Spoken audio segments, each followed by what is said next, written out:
Welcome back, everyone, to call number 3 of our microbiome series.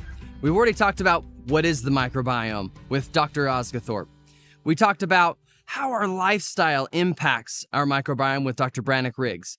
Today, we're going to talk about how to select the best microbiome product for you to support your microbiome with Alex DeBell. Welcome, everybody. Thank you, Jared. I've got with me Alex DeBell, the Vice President of Global Nutraceuticals and Innovation. And we just have a few questions that we want to ask you today. Awesome. Great to be here. All right, let's start it off with the first question, which is, what is the difference between prebiotics, probiotics, and postbiotics? Yeah, good question. They sound very similar.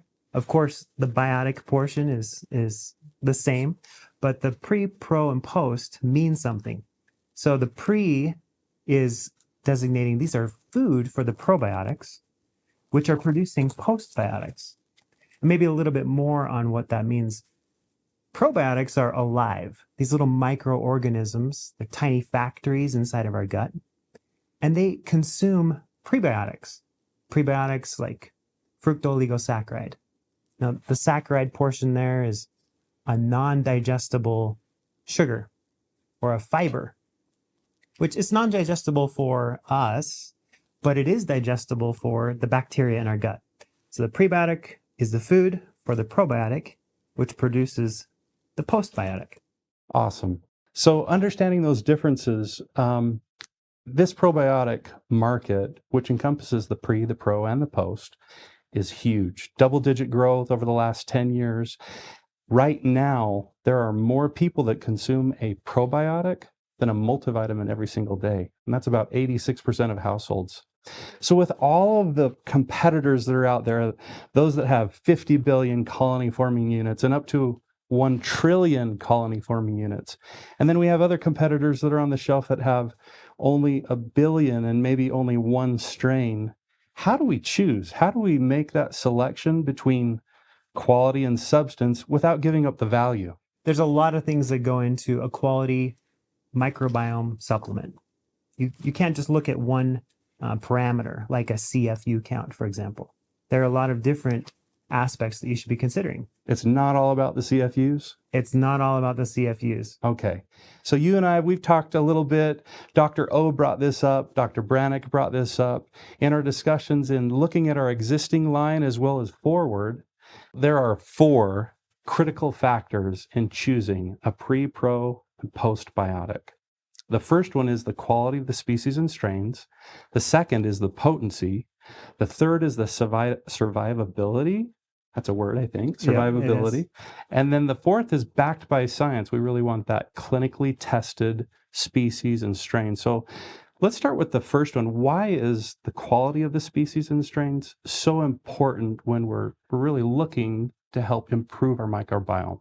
Yeah, we need, there are many, you've heard in the previous calls that there are many different types of strains that we're exposed to that are living inside of our gut that are providing all these different benefits. And it makes sense then that we provide a variety of strains in our probiotic supplements. So if you look at PBSs Plus and PBSs Junior, for example, you see a variety of strains. And that diversity is key to having a robust microbiome.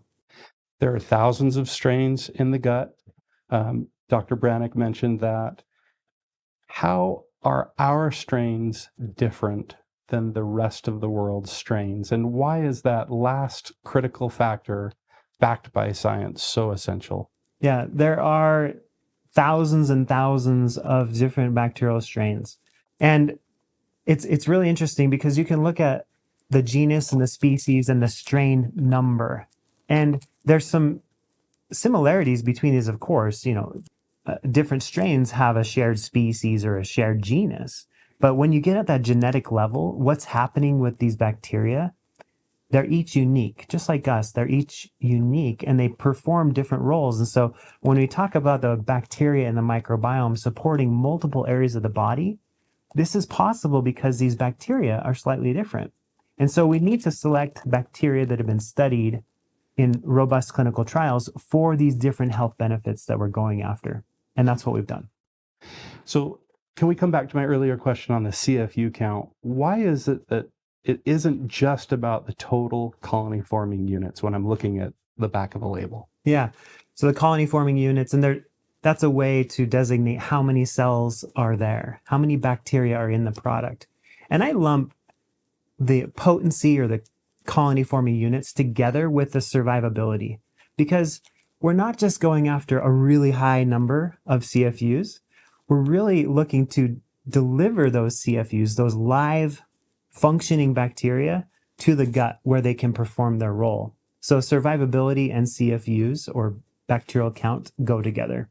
Are there competitors out there that that may declare on package that their strains are only potent at the time of manufacture versus, and how do you distinguish between what the CFUs or the autofluorescent units are actually claiming on the label? Yeah, it's an important distinction, and it's one of the reasons, we've been very careful with the formulation and design of these products to have that survivability. We want what we're claiming on the label, we want the consumers to have confidence that that number of bacterial cells is what they're consuming and what will survive in their gut. Some products, as you mentioned, may have a really high colony forming unit count at the time of manufacture, but that doesn't do us really any good unless that's what we're actually consuming. So we're less concerned about at the time of manufacture. We're really concerned about at the time of consumption, because that's really keeping the consumer in mind. Sometimes I like to remind people that it only takes a little bit of the wrong kind of bacteria to make you sick. So you can understand that a healthy bacteria, a probiotic, doesn't need to be 1 trillion bacterial cells to provide that benefit. But what is really critical is that it gets to the right place alive, right? And so that goes to kind of the survivability. We need to have a delivery mechanism to get those bacteria to your intestines alive and functioning well. And we do that with our dual chamber capsules, with our microencapsulation, a couple of really unique features that are just really a nod to that survivability component. Awesome. The dual cap, that provides that outer layer, and then that inner cap layer. It's something that's very proprietary and patented. It really helps it get to the right place at the right time. That's right. And then the microencapsulated strains that are in Pubiasis junior, those also protect those strains and species and allow those to get into the right place at the right time. That's exactly right. We have acids throughout our gastrointestinal tract, and the stomach is designed to neutralize pathogenic bacteria, but we want those beneficial bacteria to survive. So in the scientific world, in the academic world, you hear of two types. You have this transient, if you will, strain, and then you also have these ones that they take up residency and they stay a little bit longer, maybe a little bit like our family members. They kind of come and go as they please, or they set up and maybe stay a little bit too long, or they're welcome and they set up camp and enjoy their stay. And tell us a little bit more about the transient versus the residential strains. Yeah. So we're surrounded by bacteria. We have bacteria throughout us, but some of these are making the mucosal lining of our intestines a home, and they come and they camp out for a little while. But others are really functioning while they're passing through. So depending on the type of probiotic or the type of strain of bacteria, they need to be replaced and replenished regularly because they're not sticking around. And so that's why we really are recommending for people to use a probiotic product on a regular basis to help maintain that microbiome. Awesome. Well, the last point, I think we've covered all of them. We've got, first of all, the quality of the species and the strains. We've got the potency. You mentioned the survivability. So there's been an explosion in the last few years, really over the last 10 years, of new species being identified, new strains being identified, and testing methods on exactly what those species and strains can do in the body. With all of the evidence that's mounting and the research that's constant, what are we doing at doTERRA to keep up with that? And is there anything that you'd like to hint to our audience members that would help them feel more confident with the things that we do have and then what's coming. Yeah, I mean, I'd love to remind people that we have some really cutting edge products with our PBSS Plus and our PBSS Junior. Since PBSS Plus was introduced in 2009, it really paved the way as a trailblazer back when it was introduced. Top 3 product in the entire supplement category. Yeah, it's I huge. think overall. And I think that's a reflection. Our customers know how important supporting the microbiome is. And so they continue to use these products, and they're amazing. But as you mentioned, the research has come a long ways, and it's really hot right now. And so we are actively capturing all of that latest research to put together in some pretty exciting new products that you probably need to come to convention to hear more about. Do you want to share a little bit more? Come on. Audience, do you want to hear more? Well, yeah, we can mention a little bit. We've got some pretty cool revolutionary changes to our microbiome product offering. And we'll be really excited to introduce those at convention. You've heard a little bit about this, the importance of the microbiome in the previous calls with Dr. Osgothorpe and Dr. Riggs.